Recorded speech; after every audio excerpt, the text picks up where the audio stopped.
tirar-te una maneta. Recorda que tens hora i mitja per arribar a la clínica amb l'esperma. Buscava canvi de 50. Fa un taxi que no... Perdona, però no he trobat... Cony, Tomàs, què fots? Si em permet el bitllet... Ramon, tu em vas liar. No, et vaig pagar el que van dictar les I lleis. jo les lleis me les passo pel forro dels collons. La madre que lo parió. ¿En qué lío se ha metido este ahora? Mans amunt, que les pugui veure. Però qui et penses que ets, el Bruce Willis?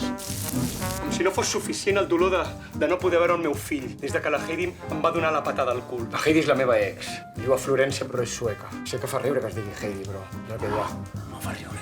Home, una mica sí. Cariño, no sé on estàs.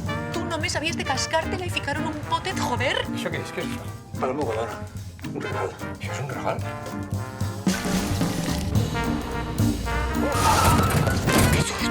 Yo creo que deberíamos centrarnos en el tema del chaval, en Albert. ¿Ese quién es? Tu hijo. Walter. Walter, coño. Perdón. Nunca he hablado con él. Tú estarás a dieta, pero yo te veo bien. Pues yo a ti no, fíjate. Els espermatozoides són lents i pocs. Más espatlles. Això és de bojos. Els veïns s'hauran sentit els trets. Cago en la puta. Això pot acabar amb tragèdia. Quant temps fa que tens el restaurant? 6? 10? 9? No sé, què més dona?